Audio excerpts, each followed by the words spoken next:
ሰላም እንድናችሁ ኤስቲዲ እንግሊሽ ሪቪው እየሰራ እንገኛለን። ከዚህ ቀደም ከክፍል 1 እስከ ክፍል 4 የነበሩትን ሪቪው ሰርተናል። በዛሬው ደግሞ ከክፍል 5 ከክፍል 8 ያለውን ሪቪው እንሰራለን ማለት ነው። ጀማሪዎች ይህንን ሪቪው ስንሰራ እናንተ ጀማሪዎች እስከ ክፍል 20 ስለሰራን ያንን ምን ያህል ይዛችሁታል የሚለውንም የምትገመግሙበት እንዲሁም ደግሞ እንድታስታውሱት ፈጠን እያለን ስለምንሄድ ሁሉንም እንድትከታተሉ ዲስክሪፕሽን ላይ ያስቀምጥላችኋለሁ። የተለያዩ ሶሻል ሚዲያዎችም አሉ። ገብታችሁ ተከታተሉን። ዲስክሪፕሽን ላይ ያስቀምጥላችኋለሁ ሊንኩን። በቀጥታ ወደ ዛሬው ሪቪው ወስዳችኋለሁ።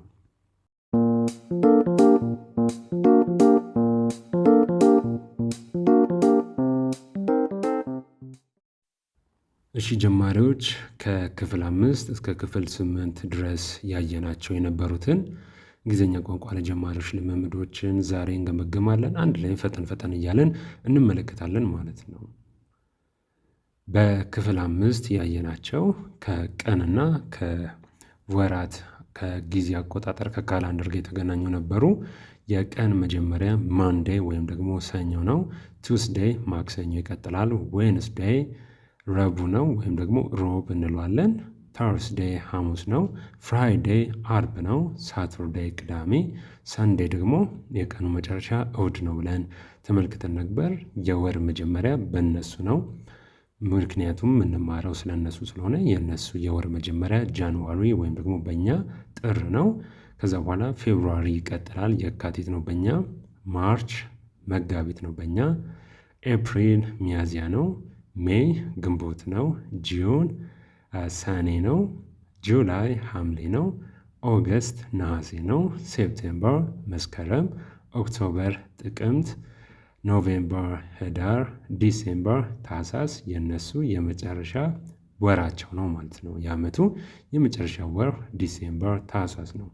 ስለዚህ ከካላንደር ከቀን መቁጠሪያ ጋር በተገናኘ እነዚህ ነበር ያየነው በክፍል 5። በክፍል 6 ደግሞ ከ97 እስከ 121 ድረስ የቋንቋ ክምችቶቻችንን እናሰፋለን ብለን ተለያይተን ነበር።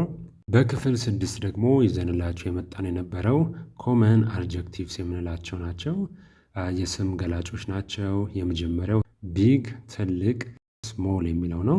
ትንሽ ማለት ይሆናል ስሞል። ጉድ ጥሩ ማለት ነው። ባድ መጥፎ። ሃፒ ደስተኛ፣ ሳድ መከፋት ማዘንን የሚገልጽልን ቃል ነው። ሃት ሞቃት ነው። ኮልድ ቀዝቃዛ። ኢዚ ቀላል፣ ዲፊካልት ከባድ ወይም ደግሞ አስቸጋሪ የሚለው ፍቺ ይሰጠናል። ፋስት ፈጣን፣ ስሎ ደግሞ ቀርፋፋ ነው። ኦልድ አሮጌ እንዲሁም ያረጀ ለማለትም ያገለግለናል። ያንግ ደግሞ ወጣት ማለት ነው። ኒው አዲስ ነው። ቢዩቲፉል የምንለው ደግሞ ቆንጆ ለሴት ልጅ ቢዩቲፉል እንላለን። አግሊ አስቀያሚ ማለት ነው። ኤክስፔንሲቭ ውድ ነው። የውድ ተቃራኒ ደግሞ ቺፕ ርካሽ ማለት ነው። ሾርት አጭር ሲሆን ቶል ደግሞ ረጅም ማለት ነው። ሄቪ ከባድ ማለት ሲሆን ላይት ደግሞ ቀላል ማለት ይሆናል። ዌት እርጥብ ነው ካልን ድራይ ደግሞ ደረቅ ይሆናል ማለት ነው። በክፍል 7 እንገናኛለን ተባብለን ተለያይተን ነበር። በክፍል 7 ደግሞ ተገናኝተን መሰረታዊ ስለሆኑ ስለ ፋሚሊ ሜምበርስ እና ስለ ቦታ አካባቢዎች አንድ ላይ እንመረምራለን ብለን ያኔ ተነጋግረን ነበር። እነዚህ ሪቪው ናቸው እንድታስታውሱ ናቸው እንጂ በጥልቀት ተሰርቶባቸዋል። እነሱን ዲስክሪፕሽን ላይ ገብታችሁ መመልከት ትችላላችሁ። ወደ ቻናላችንም ጎራ ብላችሁ መማር ትችላላችሁ። በጣም ቤዚክ የሆኑ የቤተሰብ አባላት ፋሚሊ ሜምበርስ፣ የመጀመሪያው እናት ነች። ማዘር እናት፣ ፋዘር አባት፣ ብራዘር ወንድም፣ ሲስተር እህት፣ ሰን ወንድ ልጅ፣ ዶተር ሴት ልጅ፣ ግራንድ ማዘር ሴት አያት፣ ግራንድ ፋዘር ወንድ አያት፣ አንክል አጎት፣ እንዲሁም አንት አክስት። የአክስት ልጅ ወይም ደግሞ የአጎት ልጅ ደግሞ ካዝን ብለን ፋሚሊ ሜምበርስ ቤዚክ የምንላቸውን አይተን ነበር። ከዛም በኋላ ደግሞ ስለ አካባቢዎችና ቦታዎች ገብተን ሲቲ ማለት ከተማ ነው ብለን ነበር። ታውን ደግሞ ከሲቲ ዝቅ ያለ ግን ደግሞ እሱም ከተማ ነው ብለን ተማምረን ነበር። ካንትሪ ሀገር፣ ፓርክ መናፈሻ፣ ሬስቶራንት ምግብ ቤት፣ ሱፐር ማርኬት ልክ እንደ ስያሜውም ሱፐር ማርኬት ነው። ትናንሽ ማርኬቶች በአንድ ቦታ ላይ ሰብሰብ ብለው እቃዎችን ይዘው የሚገኙበት ቦታ ሱፐር ማርኬት ይባላል። ሾፕ ሱቅ ነው።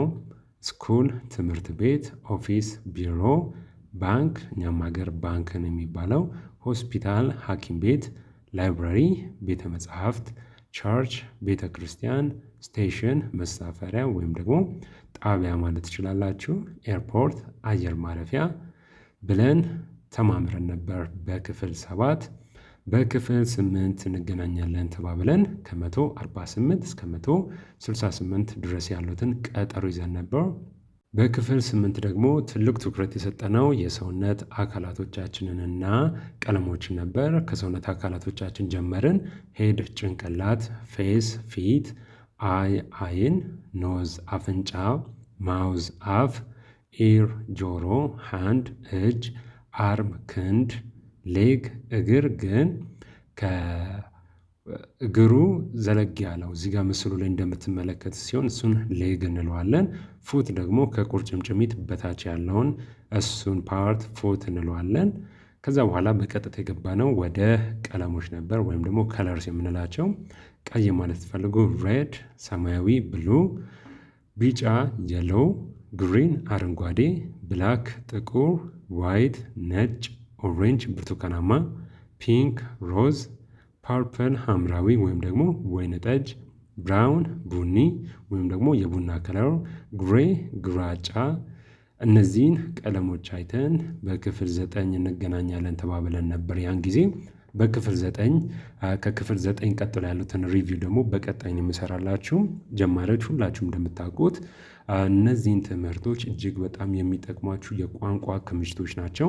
እነዚህን የቋንቋ ክምችቶች ካሰፋችሁ በኋላ እንደልባችሁ እውነቴን የምነግራችሁ እንደልባችሁ መናገር ትችላላችሁ። እሱም ደግሞ ቀላል ትሪክ ነው የምትከተሉት። እሱን ወደፊት እንመጣበታለን። አሁን ግን እነዚህ የቋንቋ ክምችቶቻችሁን መናገር ስትፈልጉ አፋችሁን የሚይዛችሁ ነገር እንዲጠፋ የሚያግዛችሁ ስለሆነ እነዚህ መሰረታዊ ናቸው። ሁላችሁም ይህንን ቻናል ሰብስክራይብ አድርጉ። ጠቃሚ ትምህርቶች ስለሚገኙበት። ክፍል 1 ቻናላችን አለ። ክፍል 1 ቻናላችን ወደ 70 ሺህ የተጠጋ ነው። ወደዛም ቻናል ጎራ ብላችሁ የንግግር ልምምድ እያደረግን ስለሆነ እሱም ላይ እንድትሳተፉ በዚህ አጋጣሚ አሳስባችኋለሁ። ዲስክሪፕሽን ላይ ያስቀምጥላችኋለሁ ሊንኮችን፣ ዛሬ ያየናቸውንም ሊንኮች ያስቀምጥላችኋለሁ። እንዲሁም ሌሎች ሶሻል ሚዲያ የምትከታተሉን የሶሻል ሚዲያ የቲክቶክም የቴሌግራምም ቻናሎች ሊንክ አስቀምጥላችኋለሁ። ገብታችሁ ከኛ ጋር አንድ ላይ ጉዞአችንን እንድናደርግ በዚህ አጋጣሚ ለመግለጽ ወዳለው። በቀጣይ እስክንገናኝ መልካም ጊዜ ለሁላችሁ።